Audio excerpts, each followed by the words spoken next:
이번이 강원도에 이어 두 번째인데요. 예. 앞으로 이게 전국으로 좀 확산될 움직임이 있습니까? 어떻습니까? 그렇습니다. 이제 지난해 말에 국토부 권고안은 나왔죠. 국토부 권고안이 나오고 나오자마자 이제 지자체로 쭉 퍼졌는데 강원도에서 딱 처음 바톤을 받은 이후에는 한동안에 이것을 받아서 처리한 지자체가 네. 없었습니다. 왜냐하면 이제 그만큼 또 부동산 중개소의 이제 이익 집단에 이제 영향이 크기 때문인데요. 경기도의회에서 어저께 전격 이거를 통과시켰습니다. 네. 그것도 국토부 권고안 그대로. 그리고 인천에서도 지금 상임위를 통과를 했거든요. 살짝 통과된 거고. 인천에서도. 그렇죠. 이제 경기권이 됐으니까 남은 지역은 서울에서는 어떻게 될 것인가. 네. 서울까지도 돌아오고 있습니다.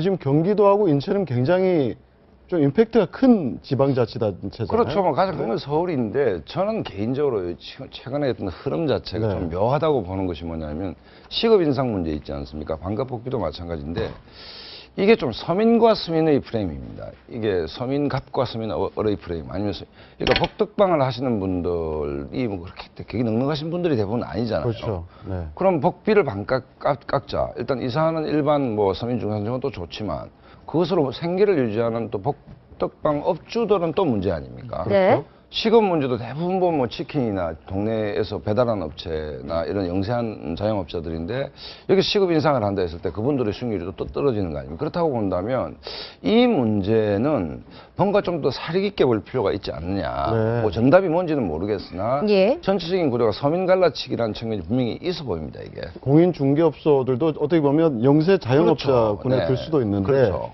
그렇게까지 일방적으로 수익이 반토막 날 할수 경우 어떻게 있느냐. 되느냐. 네. 그랬을 때 이게 선순환이 되느냐. 네. 뭐 어떻게 되느냐의 문제인데 너무 정치권이 표만 좀 의식하는 측면도 있고 뭔가 이게 대정요법이라는 느낌도 있고 그래서 뭔가 이게 좀 사리 깊게 좀 쳐다볼 부분이 있다. 왜냐하면 시급 문제가 아까 말씀드렸듯이 대기업 문제는 사실은 본질 대상이 아니거든요. 그러면 지역에서 영세하게 사업하는 알바생들, 동해 사는 사람들은 그렇지 않아도 요즘 무슨 앱 때문에 수익률이 떨어지는 상황에서 그래서 이 문제가 반드시 뭐 이게 이 반값이 옳은 것인지는 예. 저 스스로는 잘 모르겠습니다. 저도 그렇습니다. 개인적으로 뭐 반값 그 공인 수수료 좀 반대하는 편인데 왜냐하면 정책의 목적이 있잖아요. 네. 그럼 이 정책의 목적이 뭐냐라는 거죠. 뭐 반값 중개료를 깎아주면은 뭐 이제 소비자들 부담이 덜고 그다음에 부동산 거래 뭐가 활성화된 이런 얘기를 하는데 정말 물론 반값 그 복비 아깝습니다. 저도 뭐 거래하면 복비 진짜 안 까운데 복비가 있기 때문에 부동산 거래 안 하나요? 그건 아니거든요.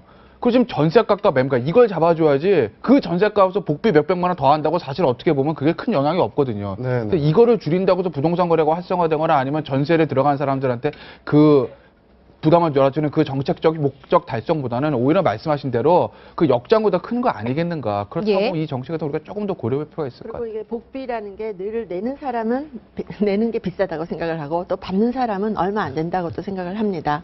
근데 지금 이제 3억 이상 주택에 대해서 얘기를 하고 있는데 아파트에 대해서 네. 얘기를 하고 있는데 사실은 서민을 위한다면 1억 이하에도 더 먼저 예. 적용을 해야 되는 것이 아닌가라는 생각이 들고요. 이게 뭐 중개업이라는 게 이제 인터넷이 앞으로 발달하면서 점점 없어질 수도 있는 직업군 네. 중에 하나로 꼽히고 있거든요.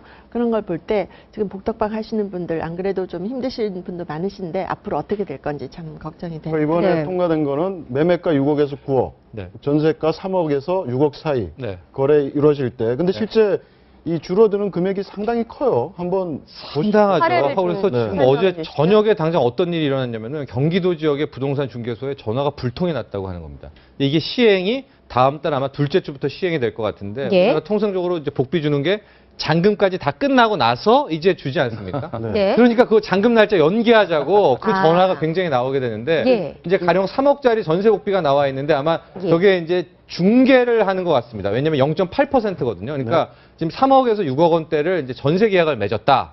그러면 최대 0.8%에서 협의를 한다는 겁니다. 네. 그러면 최대치가 240만 원 아닙니까? 네. 근데 지금 바뀐 것은 3억에서 6억대 전세 계약, 임대차 계약은 0.4% 이내에서 네. 협의를 한다.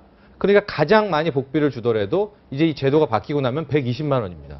그러니까 지금 3억에서 6억대 지금 전세 계약이나 반전세 계약을 맺은 분들은 실은 거의 100만 원 이상의 차이가 지금 나고 있으니까 당장에 어제 이 통과됐다는 소식에 예. 이 경기도 지역에 전화 걸어가지고 나는 잔금 일자를 이 4월 중순으로 늦추겠다는 전화가 오니까 사장님들은 또 네. 부동산 중개업소는 안 된다. 네. 계약에 잔금일자 박아놨지 않았느냐. 그러니까 그렇죠. 이 실랑이가 지금도 되고 아마 오늘도 굉장히 이거 가지고 경기도 지역에서 이건 치열할 것 어떻습니까? 잔금일자 계약서엔 박아놨는데 지금 네. 늦추자라고 해서 반값 복비 논란 지금 뭐 제대로 되겠습니까? 아이고, 정철진 평론가님 지적하신 부분? 원칙대로면 계약서 박아놨자들이 하는 네. 거죠. 그거 하면 이제 지체 상감을 내는 건데. 근데 문제는 그 잔금 일자가 늦어져가지고 거기서 뭐 지연이자를 물고 하는 거는 매도인과 매수인이나 뭐 집주인과 전세 세입자 간의 문제지 사실은 공인중개사가 거기 껴들 문제는 아니거든요. 네. 네. 그러니까 실질적으로 만약에 잔금을 늦춰가지고 내가 지연이자를 물면에도 불구하고 복비를 덜 내고 싶다라고 하면 그건 뭐 매수인이나 세입자의 선택인 거죠. 근데 아마 계산을 잘 해보셔야 될 거예요. 네. 한 달 늦어가지고 내가 들어가는 이자랑 아. 아까 복비 줄어든 거랑 어느 게 혹시 본인들의 경제적 이득인지 그걸 한번 계산해 보셔야 돼요. 하지만 그래야겠네요. 이 계약을 했으면 그대로 지키는 게 원칙이죠. 그게 맞는 것이죠.